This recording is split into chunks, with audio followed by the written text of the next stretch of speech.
My life was rather typical when I was 19 years old. My senior year of high school was the previous year. Jump scares, horror films, and video games have always been my jam.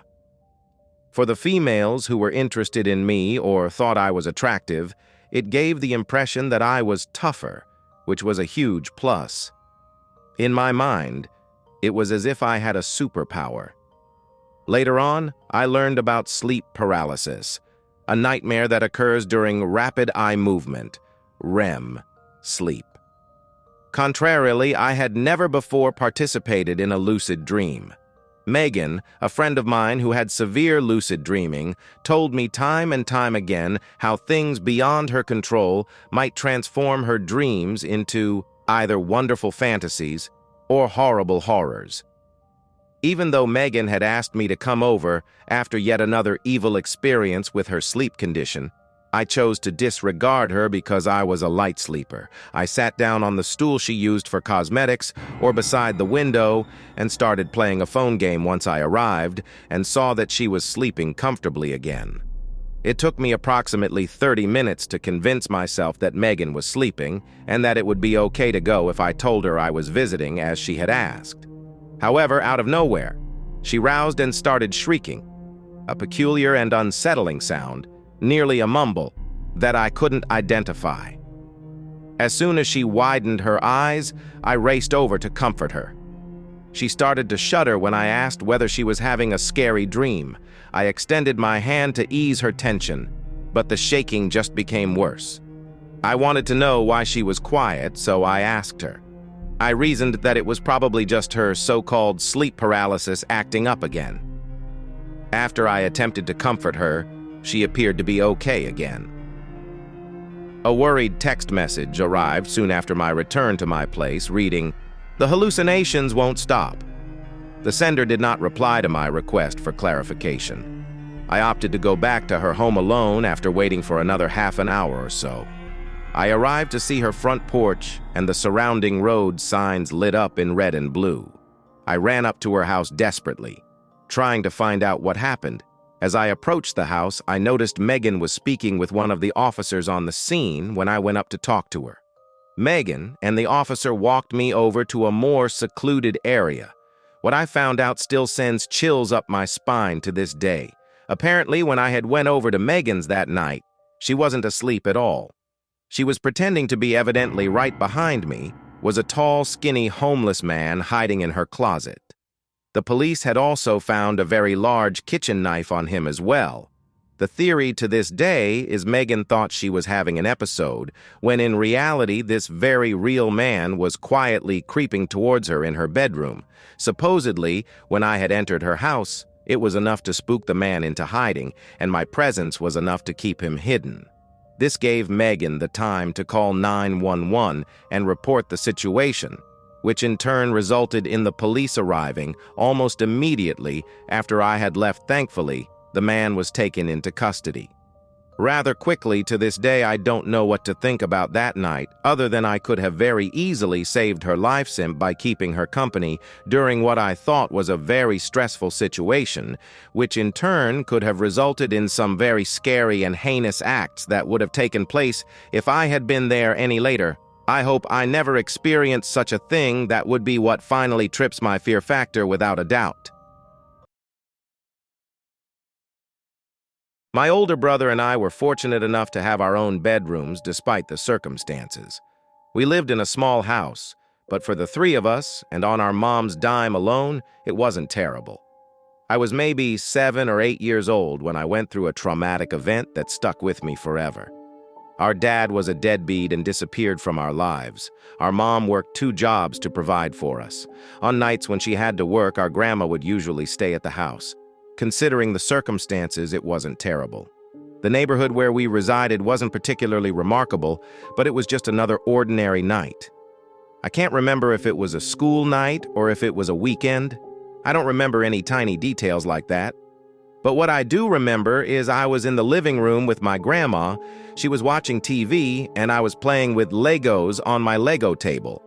I was being loud and making a mess with them because I remember my grandma kept saying, "Alex, quiet down." Austin was already in bed, My bedtime was 9:30, given that it was probably approaching that time. I'm guessing this was a weekend night, otherwise my bedtime would have been earlier. The layout of the house was simple. Living room, dining room, and kitchen are all connected, and then there was a hallway which led to the bathroom and 3 bedrooms. Our mom's bedroom was at the end of the hall, mine was in the middle. Our grandma would sleep in our mom's bed when she'd stay over to watch us. Eventually, I had to go to sleep. My grandma would always go to sleep early too, so right after saying goodnight to me, she would go to the bathroom to brush her teeth and stuff before going to sleep as well. I was never one to be afraid of the dark or anything. My mom says I used to be a really brave child, but that night I woke up in the middle of the night, something unusual for me because I remember myself being a very heavy sleeper. I heard something outside in the hallway creaks in the floor. The wood floors in that house were always very creaky. Anytime someone walked down the hall, you'd hear it. I thought my grandma was going to the bathroom. However, the creaking didn't stop. It sounded like the creaks were moving back and forth. I got out of bed and went to the door to listen. Now I heard whispering. I was more confused than anything. I thought my grandma was talking to Austin. I opened the door and looked into the hallway, and what I saw still haunts me. There was a tall, naked, skinny woman leaning on the wall with her head between her arms. She was whispering stuff to herself, and then like a deer in headlights, her head whipped around to look at me. A lady was pounding on my door and yelling something, and I let out a small girl's scream and slammed it shut. I wanted my grandmother so badly. "Hi there, Jeremy."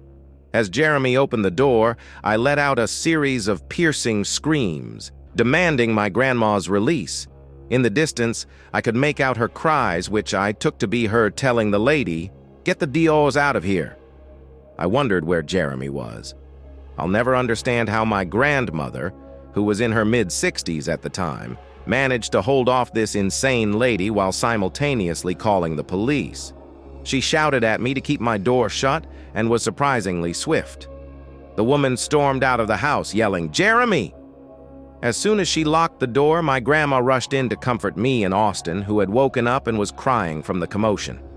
We remained huddled together until the police arrived, at which point my grandma advised us to return to our sleep. It was a combination of my grandma's failure to lock one of the doors and the fact that we lived in an already shady area. The woman must have been under the influence of something, because what I witnessed at such a young age had a profound impact on me. I struggled to sleep alone for quite a while. This incident ultimately led to our family's decision to leave that house shortly after. I'll give you a little background before the story starts. When I was 19, my life was pretty ordinary. I had just graduated from high school the year before.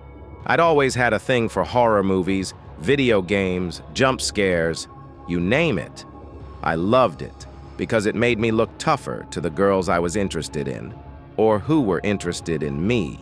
It was like having a superpower, I thought. Then I heard about sleep paralysis, which is REM-induced real-life nightmare. On the other hand, I had never been a part of a lucid dream before.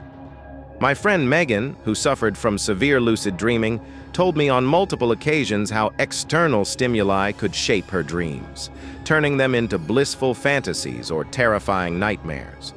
I was a light sleeper, so I ignored the fact that Megan had texted me to come over because she had had yet another evil experience related to her sleep disorder.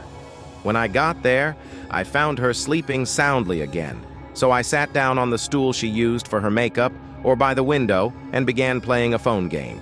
After about half an hour, I began to believe that Megan was sound asleep and that it would be fine for me to depart, provided that I informed her of my visit per her request. Suddenly, though, she woke up and began screaming, a unique and disturbing sound, almost mumbled, that I couldn't place. Her eyes widened, and I hurried over to console her. I inquired if she was experiencing a disturbing dream, and she began to tremble. I reached out to help her relax, but the tremors intensified. I sought her explanation, but she remained silent. I concluded that this was simply another episode of her so-called sleep paralysis. I tried to reassure her, and after a few moments, she seemed to be fine again. I returned to my house, but shortly after, I got a panicked text message that read, "The hallucinations won't stop." I asked the sender to clarify, but she didn't respond. After another half an hour or so, I decided to return to her house on my own. Upon arrival, I saw that her front porch and the nearby road signs were illuminated in red and blue. I ran up to her house desperately, trying to find out what happened as I approached the house. I noticed Megan was speaking with one of the officers on the scene when I went up to talk to her. Megan and the officer walked me over to a more secluded area. What I found out still sends chills up my spine to this day. Apparently, when I had went over to Megan's that night, she wasn't asleep at all. She was pretending to be evidently right behind me was a tall, skinny homeless man hiding in her closet. The police had also found a very large kitchen knife on him as well. The theory to this day is Megan thought she was having an episode when in reality, this very real man was quietly creeping towards her in her bedroom. Supposedly, when I had entered her house, it was enough to spook the man into hiding, and my presence was enough to keep him hidden. This gave Megan the time to call 911 and report the situation, which in turn resulted in the police arriving almost immediately after I had left. Thankfully, the man was taken into custody rather quickly to this day. I don't know what to think about that night, other than I could have very easily saved her life simp by keeping her company during what I thought was a very stressful situation, which in turn could have resulted in some very scary and heinous acts that would have taken place if I had been there any later. I hope I never experienced such a thing. That would be what finally trips my fear factor, without a doubt.